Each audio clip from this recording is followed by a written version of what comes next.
Hello, everyone, and welcome to Fellowship in Essential Oils for another week. Myself, Adam, and the beautiful Liz are here again to dive into another essential oil. Now, last week, it was your cards that you gave a bit of a shuffle, Liz, and Juniper Berry came up.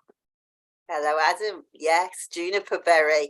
I feel like things might get a bit dark today, you know.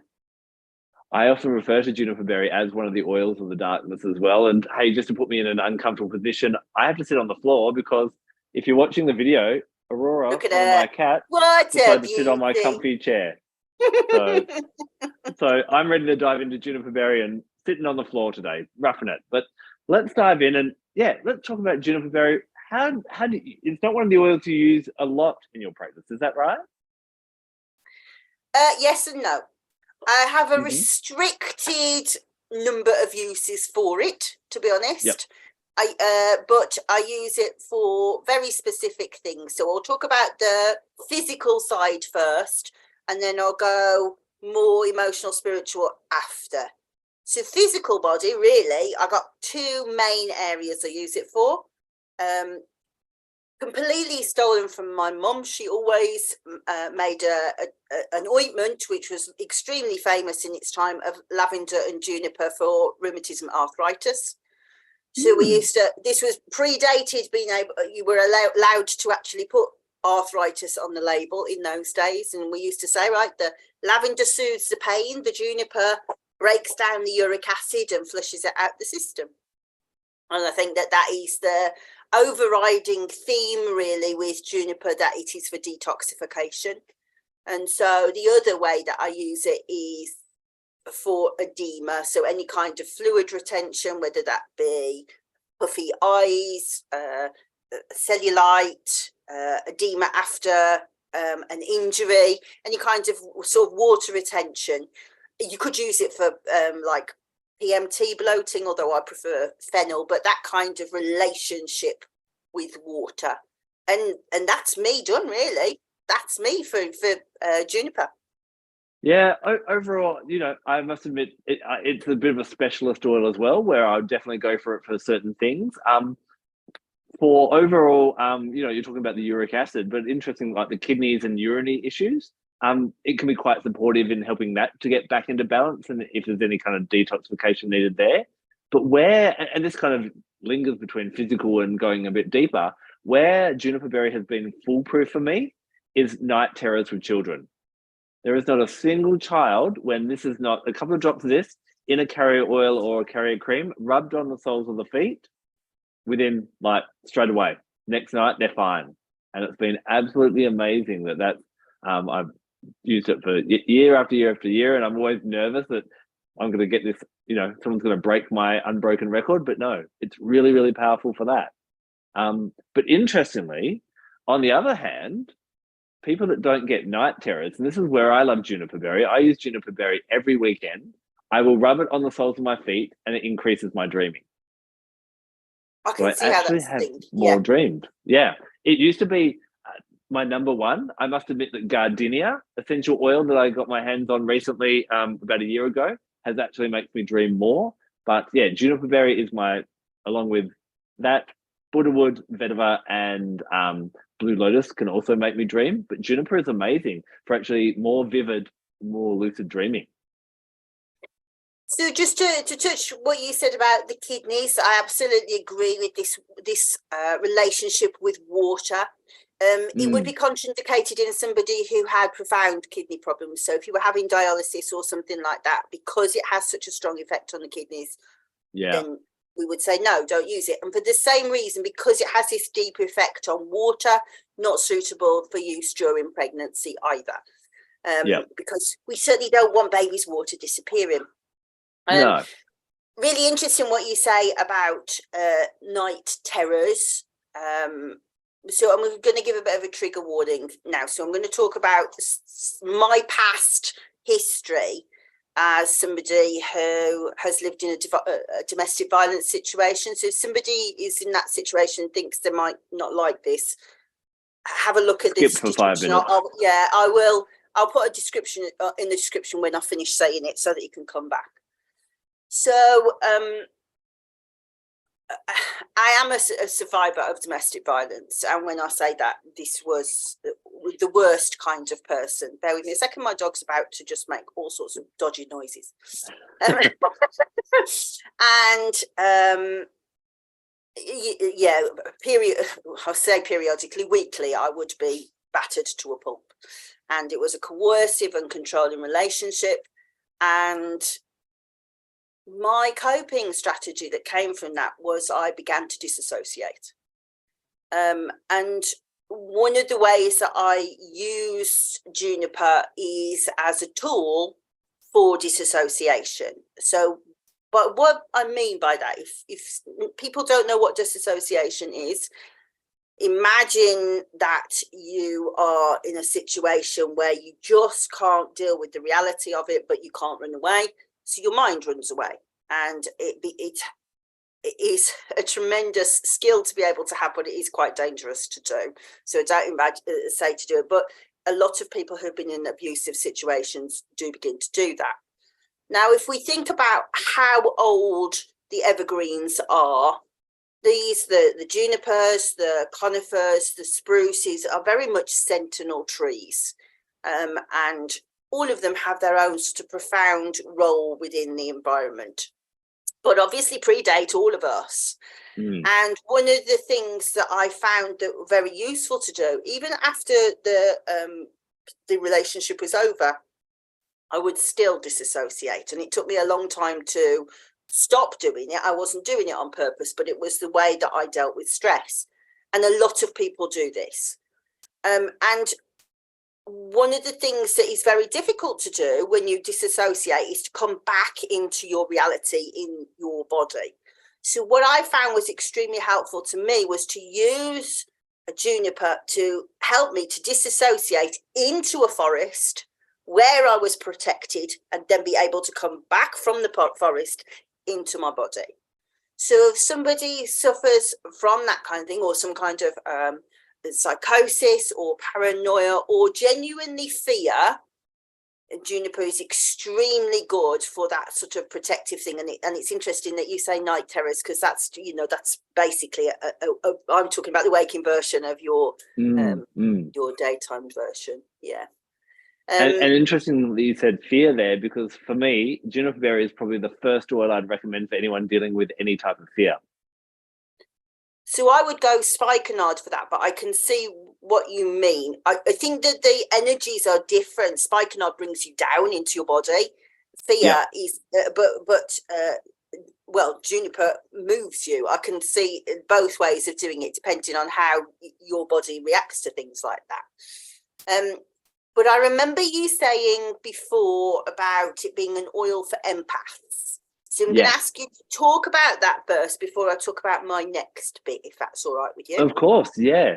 So why I love it, first of all, is for me, Juniper Berry is what I love about the fruit oil. And of course, we often think of fruit oils being all the citruses and that type of thing, but there are other ones like Litsea, which is also known as Mei Chang, there's pink pepper, and there's Juniper Berry and black pepper as well. And the great thing about them is it's really easy to kind of work out which chakra they resonate with, because you match the color. So Juniper Berry for me is an amazing third eye chakra oil. Works really well at helping to connect with that intuition. So I will, as a tarot reader, whenever I'm doing tarot readings, I'll actually get a drop of a high quality juniper essential oil, pop a drop of that in water, and I'll drink that. And that actually I find helps with my intuition as well. So as an empath, we want to be able to work with that energy, and we want to be able to tune in and feel that energy. But we also, what tends to happen with empaths is if they're not, we want to be a conduit of that energy. And a lot of people take on other people's energy, and they're like, oh, I've been hanging around with this person, or they're drained and that type of thing. So what I find is Juniper Berry is really great for, as Liz was talking about before, helping to break things down. It helps us to metabolize the poison. So what it allows us to do is be a conduit for bringing those messages in, but then also allows us to let go of that as well. So Juniper Berry is a really great one. Sometimes even pairing it with lemongrass, they're helping to let go of emotional energy. And as Liz was saying before, it helps us to get rid of water. Water is the realm of the emotions. And so that all kind of ties in that way of allowing us to kind of, bring it in through the third eye chakra, but use that message for whatever reason, whether you're doing a reading or whether you need that guidance from, okay, this is how this person makes me feel, because our emotions are a guidance system for us, but then not allowing that to weigh heavy on you, allowing that to flow through. And so that's one of the key reasons I really, really love Juniper Berry for empaths in that way, bringing in the messages, but also letting go of the messages as well.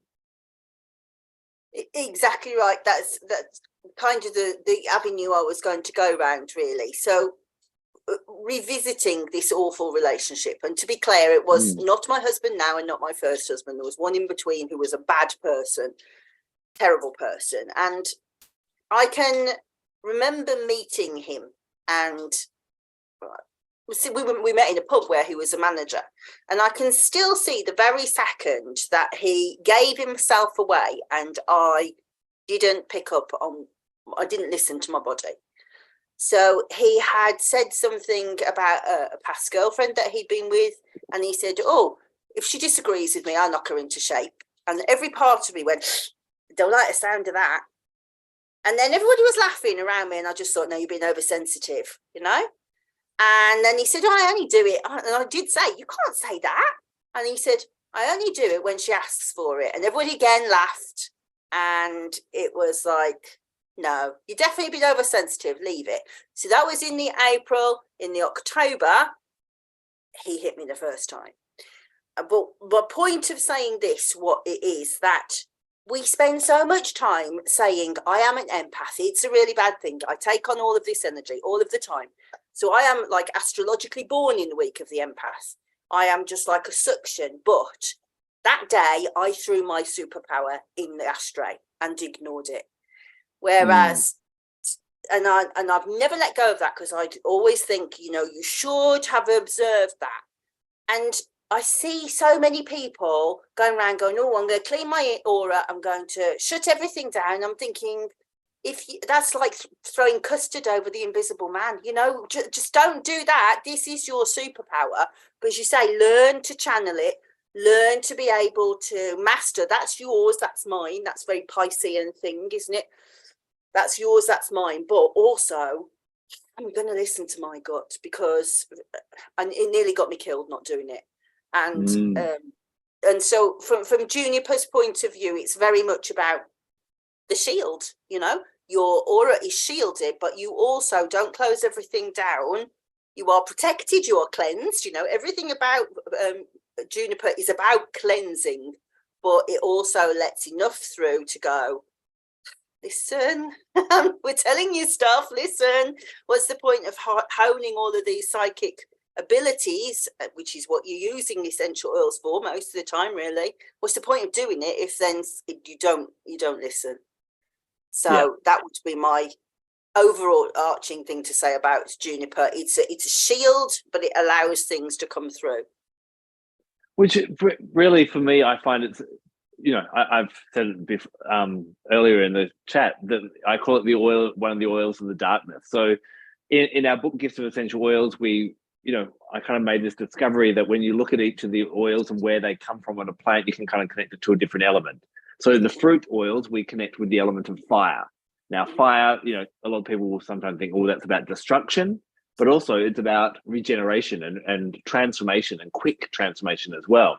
So the fruit oils are dominated by the citruses, and they often head us towards the light and the joy and the happiness and that kind of thing. And as we head towards the light, there's transformation. But sometimes, and I'm not a Star Wars fan, but apparently there's something where Yoda says to like Luke Skywalker that the treasure is in the cave. And for me, oils like juniper berry and black pepper help us to go into that cave and face the things that we aren't willing to look at in that way. Because if we do what we've always done, we're going to get what we've always got. And there's different things that we keep repressed, that we avoid, that we're scared of. For everyone who's watching or listening to this, at some point in time, the idea of riding a bike or driving a car or kissing someone scared the jabebas out of us, but we eventually did it. But no matter what age we are today, there's still things that are scary to do. And juniper berry helps us to transform and gives us that courage to go, I am protected. And, we're talking about juniper berry essential oil. There are juniper branch or from the needles oil, And there is, like, from other species of juniper, like there's cade wood, which comes from another juniper. So that we get this amazing tree that's been used. Branches were burnt in old, I think it was Sumerian and Babylonian temples to cleanse the space. And you find juniper smudge sticks in different places as well. So these juniper is a really great one for helping you go, okay, I'm going to go face what I need to do. And that may not be may not be driving a car or kissing someone. It may be about having that conversation with someone that we've been avoiding. Or sometimes it can be as simple as, dealing with our financial troubles instead of, working out a budget when we're running out of money and different things like that. Juniper berry can really help you to metabolize and work through the emotions that often stop us from doing that so that we can transform. And so for that reason, I absolutely love it in that way. And it has been used in the past for protection from the evil eye and to get rid of hexes and that kind of thing. So I think what we're both saying backwards and forwards between us is that it's got this dual purpose of it'll let you go into the cave, but it's going to protect you the whole time. It'll let you go into the mysteries. It'll unveil the secrets. It'll bring that transformation, but you can feel really safe with it as well. But also, I agree with that. But also, I think that the point of you can trust your intuition that if something feels off, it probably is off. You know what I mean?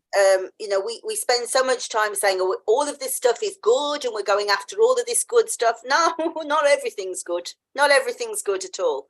No. And so juniper's a really good one to help trust your intuition of going, something's off, or no, I think I'm all right. I think this is me. Do you know what I mean? I think this is me. Or something's off and I'm out of there. And it is a very different thing to, and when you're doing that kind of magical work, shamanic work, you're working with tutelary spirits, they're benevolent tutelary spirits, but just every now and then you just think, there's something off here. And it teaches you to listen to that.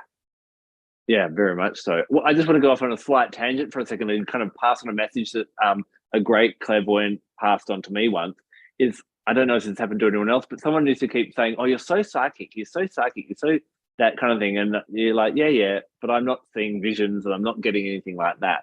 It wasn't until one particular reader explained to me that our psychic abilities come through in different ways. So the best thing to do that is to look up, if you Google the clairs, there's clairvoyance where you see, there's clairaudience where you hear. And I'm actually claircognizant. So things just drop into my head. And they said, when I do tarot readings, random stuff comes and I say it and they're like, how did you know that type of thing? So if you're one of the people watching this or listening to this and going, oh yeah, well, I'm meant to be psychic or I feel like I've got it. Our intuition works in different ways. So it may be gut feelings, it may be heart feelings, it may be vision, smells, taste. I know someone who used to taste metal when they picked up the right crystal for themselves. It was really odd kind of thing. So just know that as you work with Juniper Berry, know that you're safe to kind of explore your intuition, but also know that everyone's intuition works in different ways. And it can just be a thought, following your thoughts sometimes as well. I think that's really good thing to talk about.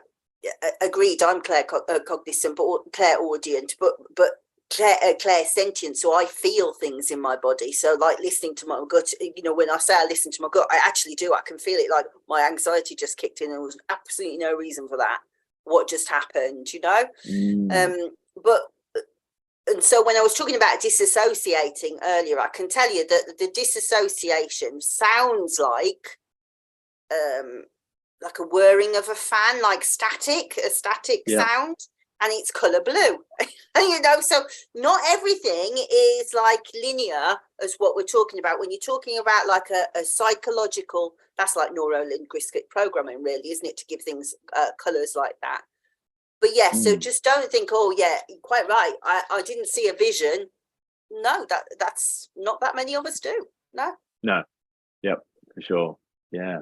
Now with Juniper Berry, how would you, on a weekly basis or when you were using it, how do you find the best way to use it for the spiritual stuff or even maybe the physical things we've talked about at the start?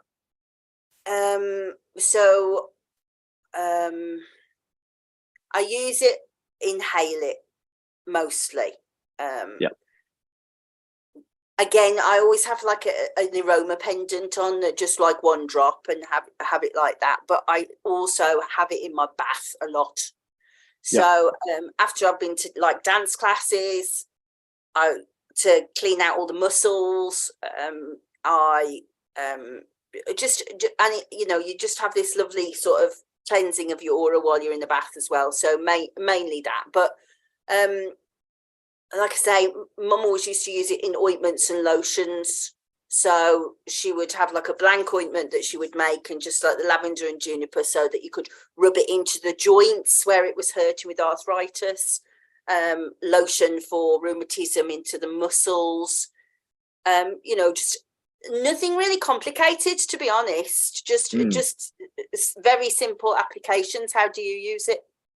The main thing on a regular basis is on the soles of the feet.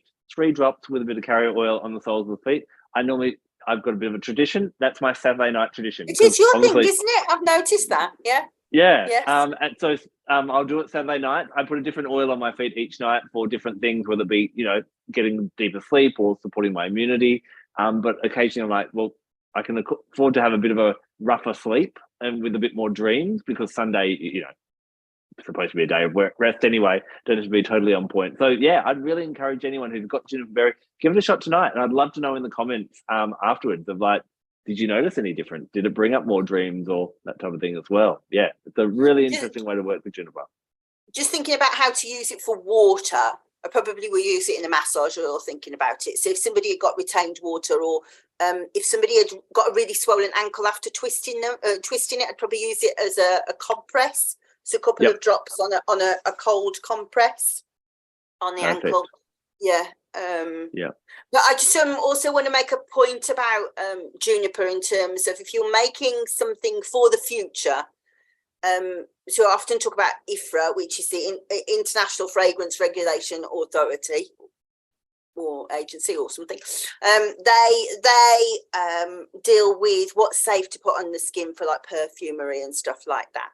And oils that are high in limonene, they say if you're making something for the future and you're not going to use it immediately, then you should put a preservative in. So alpha tocopherol or BCP. So just look for a preservative. You can find those on cosmetics wholesalers. And because it's like most junipers are around about 25% limonene. So anything with limonene or linalool needs to have a preservative in it if you're not going to use it straight away. And you'd only use 0.1%. But so if you were going to make like an arthritis ointment, because monoterpenes decay so quickly and can cause skin sensitization, with an oil that's so high in limonene, which is, as I say, 25% is high, then you would want to add a preservative to it. Just to go slightly off topic, but what you're talking about here, in your kind of practices in your own use of essential oils, do you tend to make up lotions and potions and things that you use over and over again? Or are you like, oh, I've got a bit of a sore back, I'll make something for my sore back and just rub that in today, and tomorrow I'll make some more? Do you prefer to make batches, or do you use it on the day? Yeah, so bear in mind that I don't sell to huge numbers of people. No. So I just make a pot of ointment, and I've just got like little 15ml pots, and I'll go, right, I've got an ache or pain, I need those oils for that, and then just use that. Save having lots and lots of wastage. So I tend not to make big bottles of it because, well, apart from anything else, I'm not very good at remembering to keep on going with things. I'd have an enormous amount of waste if I did that. But yeah, so I just, and we've got a special fridge in the Secret Healer shed, which is full of like ointment base and stuff like that, so that it doesn't, because the shed obviously fluctuates a lot in temperature, so it keeps it stable in temperature, so we can just dip into that. What about you? How do you use it? I tend to be when it comes to DIY with essential oils, I don't do it. Like I've got a little bowl next to my bed, a couple of drops of oil, and mix it in with my carrier, rub that onto the sole of my feet. Cleaning, I will just pop a couple of drops of essential oil on the bench and wipe it down with a cloth. I'm not into making sprays and different things like that. There's half the world that loves making their own things and making their own ointment, and there's the other half that doesn't. So I'm a whack it on the day. And maybe it's my Gemini nature, but I will maybe I'll try something for a few days and I want to switch it around. And that's what I love about essential oils, and, even wearing And them with my own I think you're a bit natural like me as well. I'm in love with the theory of it as more than the actual using of them quite a lot of the time as well. Yeah. Yeah. So we talked a little bit about chakras. Would you agree? I've been quite clear that I think Juniper Berry is the third eye chakra oil. Would you connect it with the third eye chakra? Yeah, but also sacral because of the genitourinary system. Yep. So with that association with water and detoxification, I would go. And actually, it's quite hepatic. So that's solar plexus, isn't it, to do with the liver? But I would, I would definitely agree. Third eye, and astrologically, I would say probably Jupiter because of that whole expansion of knowledge feeling that you get with it. But what about you?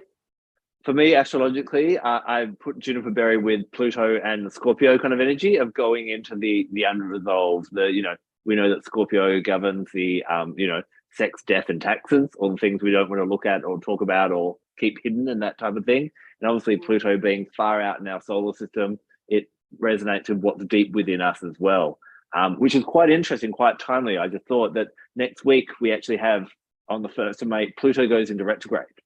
So that's when Pluto will take his support up, and that's when this stuff starts to bubble up as well. I didn't even make that correspondence until we're talking right now, that all those kind of things that we have kept hidden within us can start to bubble up. It's time when corruption and all that will start to... It's a really good time actually to do a physical detox, because it then allows you to kind of, as you physically detox, you start to... Pluto retrograde is a really great time to go, where am I being untrue or unethical in my life? So things like we might be going to the gym and doing these things, not actually for our own physical well-being, but to, if I get a better body, I'll make everyone jealous.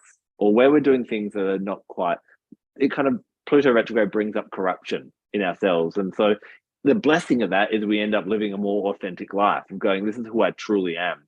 And Pluto obviously helps us connect deep with what's deep within us and who we truly are. So, and sometimes some of who we truly are can be a little bit scary because we've kept that hidden for a long, long time as well. So Absolutely. It's a perfect oil at this, as we get into Pluto retrograde coming up in next week or so.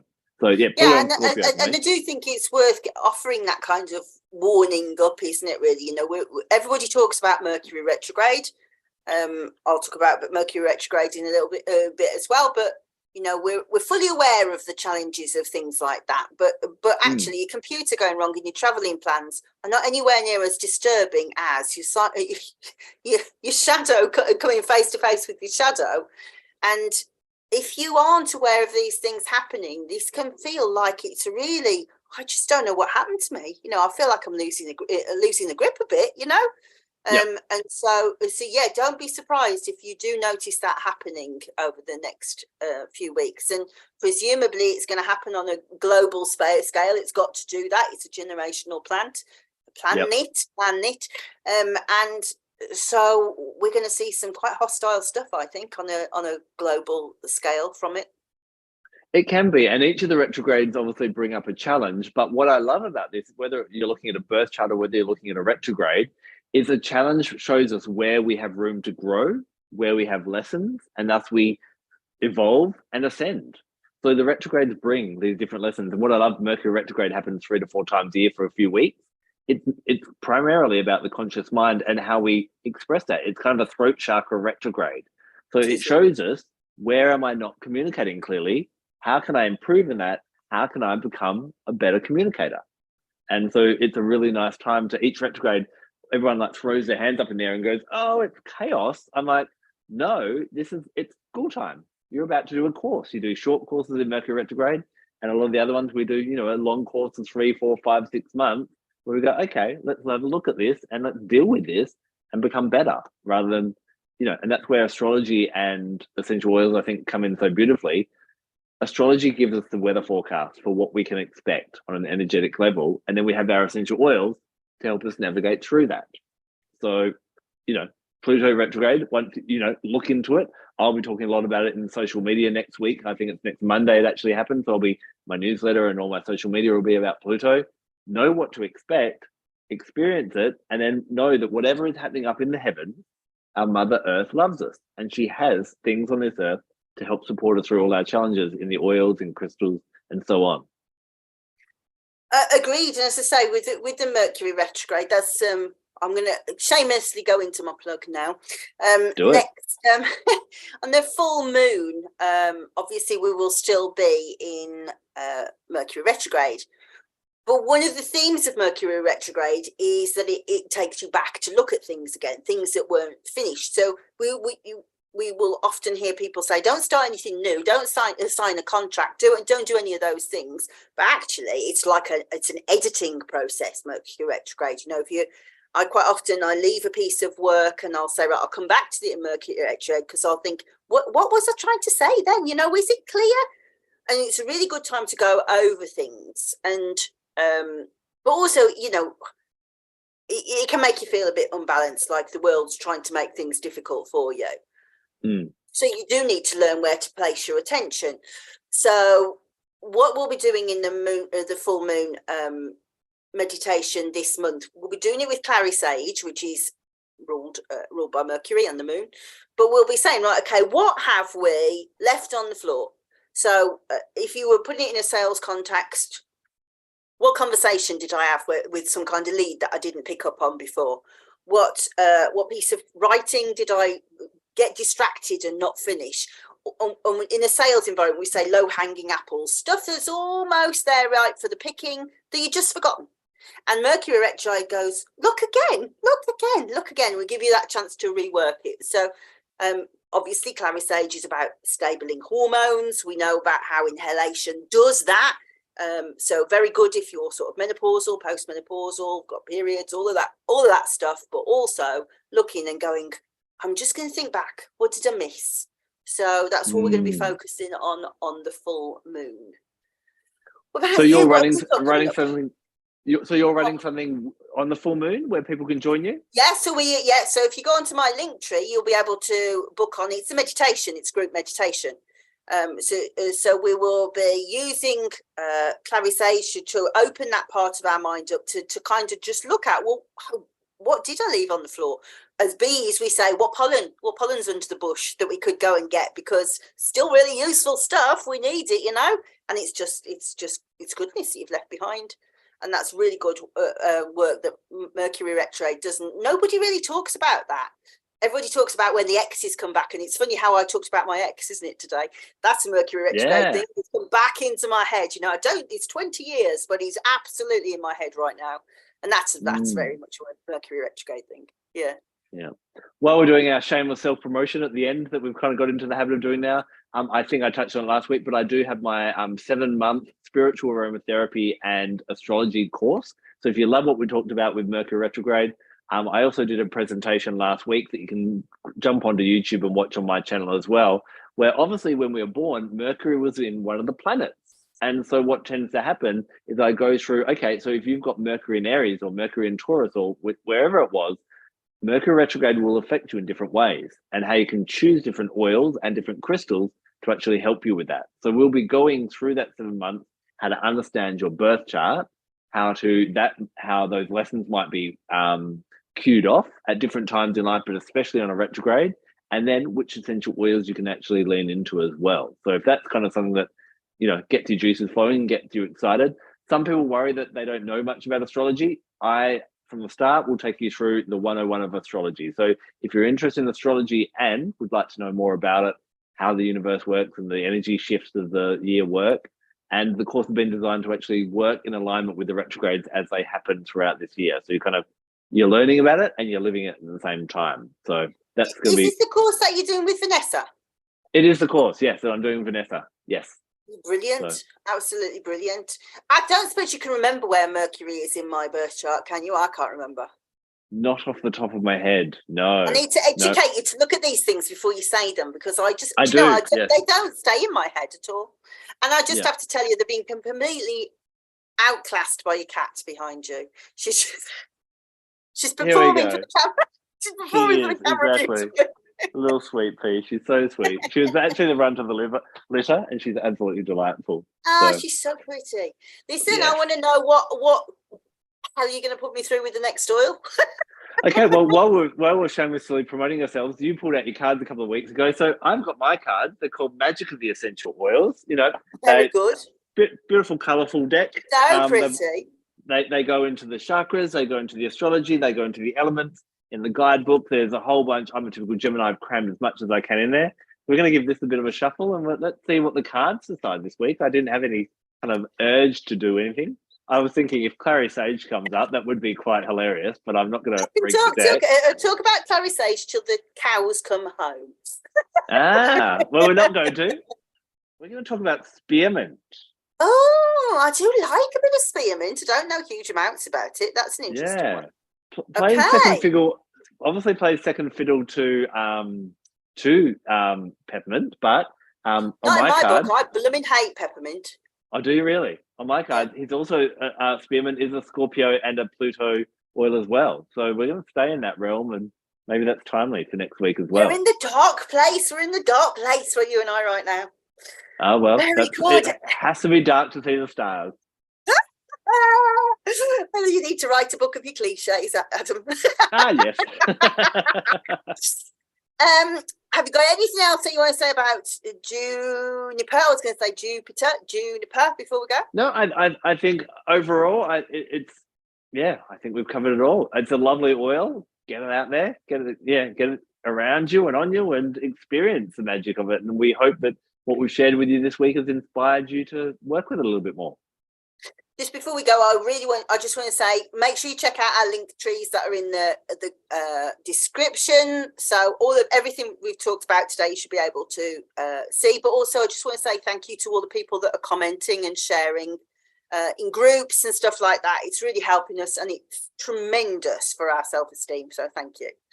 It's so nice to know that we're not just banging on to each other and no one caring. It's good to know other people are getting some value out of this as well. Liz, thank you so much for your open sharing today. Obviously, talking about things that are, a little bit harder, a little bit darker, but I'm sure it'll help someone else. And we will see everyone next week when we dive into spearmint.